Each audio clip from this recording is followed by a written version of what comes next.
All right, so we're back. We're continuing our discussion with Learning Objective 5.1b. So we're going to talk about the arousal theories of motivation.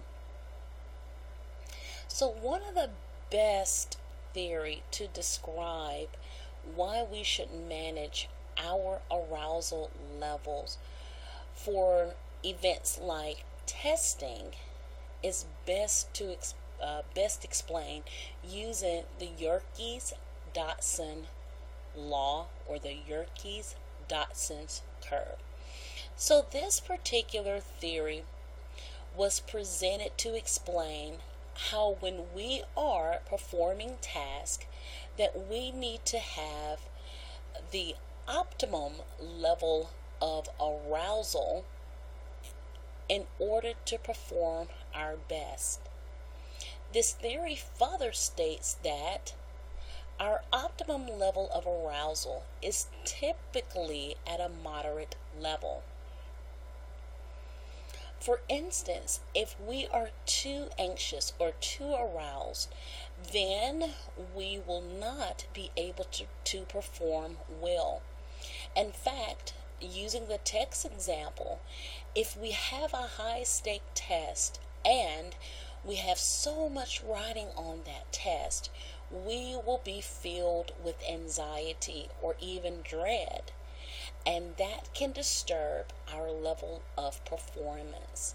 You may make terrible mistakes because you're so riddled with anxiety to where you're not really able to focus on that test.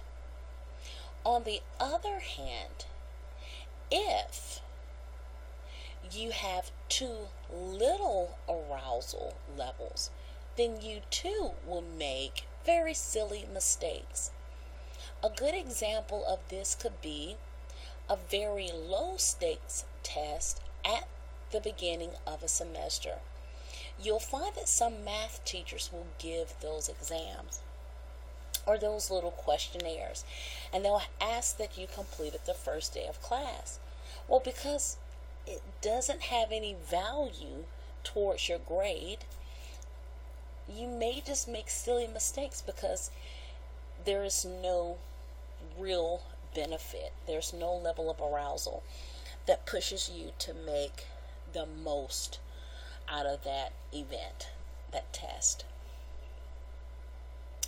The Yerkes-Dodson's law also provides a good explanation for why some people are sensation seekers.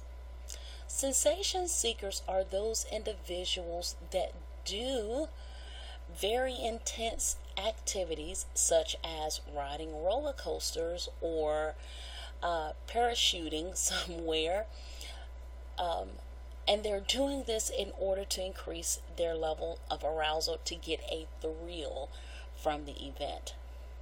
The Yerkes-Dodson's law includes these individuals by saying that it takes higher levels of stress or events for them to achieve their optimum level. So Yerkes-Dodson's curve. Sorry. Our next theory is called the self-determination theory of motivation. So this theory presents the idea that humans are motivated by different things in part of a broader theory of motivation. So it's identified that humans have this need to feel very competent, that we want to feel skilled, so it's going to lead us to do certain behaviors. We also want to feel autonomous or in control of our behaviors, so it will lead us to make certain decisions. And then last, we would want to feel very connected to other people, so it may lead us to interacting with our peers. So again, the self-determination theory identifies our need to feel competent, autonomous, and related. This theory also includes the idea that there are incentives that prompts us to do certain behaviors. So incentives are a goal or desire that we are motivated to fulfill. There are two types of incentives. So one, we have intrinsic motivation, where the motivation comes from within us or within a person. So we have this feeling that's within that says, hey, I would like to achieve that, or hey, I would like to do whatever. You commonly hear people say that intrinsic motivation far more surpasses the second type of motivation.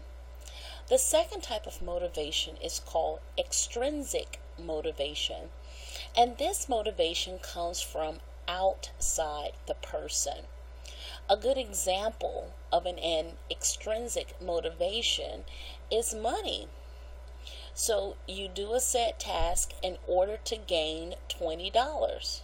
That's extrinsic motivation. Something is coming from outside of you that's motivating you to do the task. So I do believe I'm going to wrap 5.1b up, and this particular slide again covers the arousal theory / Yerkes-Dodson's law, as well as the self-determination theory of motivation.